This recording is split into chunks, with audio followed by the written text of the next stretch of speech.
Good morning. For this video, we'll go through 5 quotations that show Edna the Maid from An Inspector Calls.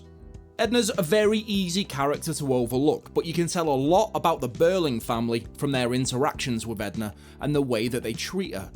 Take this, the very first thing that we hear a character say in the play. "Giving us the port, Edna?" That's right.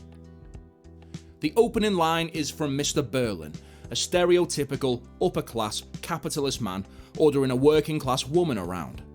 This is Priestley showing us what we're in for. We get a glimpse of Mr. Birling's status by the fact that he has a parlour maid, so we can guess that class is going to be a theme, possibly inequality too. And we can also guess that gender roles will be a theme as well, even the idea of power over others. In one line, the very first line, Priestley is able to establish the key themes of the play. Next, Mrs. Birling lets Edna know that she'll ring when they wish to be served with coffee, and we hear Edna speak for the very first time in her reply with "Yes, ma'am." This shows us again that both of the older Birlings order Edna around. Keep in mind that Edna is a working class woman. Now, which other working class women are in the play? Oh yeah, Eva Smith, the girl who died. The older Birlings' attitudes towards Eva and their treatment of Eva is already foreshadowed by how they treat the other working class woman in the play, Edna. Ma'am is a term of respectful address that's usually used for somebody who's higher in the chain of command than you. For example, a member of royalty or a judge. Now, Edna clearly believes that Mrs. Birling is her better, and this is due to Sybil being the employer, but it's also because of the huge class divide in 1912 that was ingrained into every person and just society in general. Edna acts polite and respectful towards Mrs. Birling as a result. A couple of pages later, we hear the sharp ring of a front doorbell. Mr. Birling states that Edna will get it. She does, and then states, "Please sir, an inspector's called." First off, there's the overly polite address as before. We can presume that the Birlings, due to their wealth, their power, their status, their class, like to be called sir or ma'am, and instruct their employees to address them this way.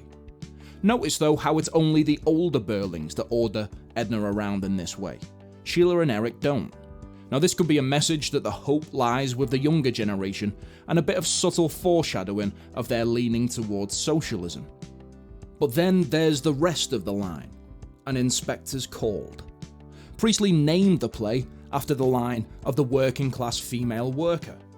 Keep in mind that Priestley has gone on record in books and interviews saying that everything in a play script is there for a reason. It's not just coincidence. So he could be telling his audience that those with the most power are actually the working class, the proletariat in society. In the play, the working class barely have a voice. Eva Smith doesn't talk, and Edna only has a couple of lines. Now keep in mind this play is a microcosm of 1912 society, and Priestley's telling us that as things stand, the working class don't really have a say in 1912 society.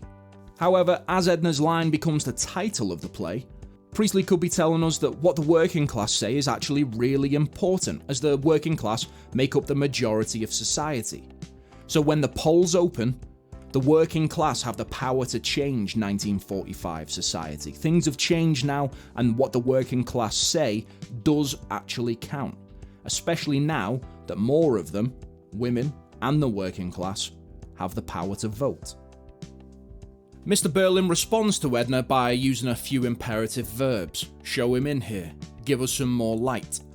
Again, we're shown the upper class ordering the lower class around. However, in the stage directions at the very start of the play, it says, the lighting should be pink and intimate until the inspector arrives, and then it should be brighter and harder. It's interesting that Birling tells Edna to make this happen. She is the one that makes the light less loving and more like an interrogation. She is the one who shines a light on the Birling family for the audience to inspect. She is the one who provides them with uncomfortable lighting that makes them even inspect themselves. And finally, towards the end of the play, Gerald comes back from his walk after the inspector has left. He rings the doorbell, Mrs. Birling says, "Edna will go," I asked her to wait up and make us some tea. This shows us that Mrs. Birling, amongst other members of the family, haven't learned their lesson. They still go on as normal, treating girls of that class however they see fit. Asking her to wait up suggests that Edna's workday is over, it's past her bedtime, but she's still expected to wait hand on foot for the Birling family like a slave. One of Priestley's messages is that if we don't learn lessons, if we don't start to treat each other kinder, if we're not responsible for the welfare of those around us, we'll end up making the same mistakes of the past.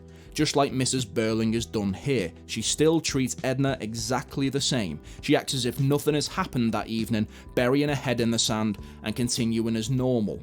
Priestley's message is that unless we make some radical changes in our 1945 Britain, we're going to be stuck with the wealth divide, the class divide, the generational divide, the gender divide of 1912 Britain.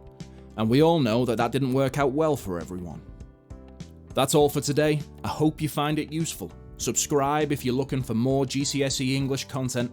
Thanks for watching, and happy revising.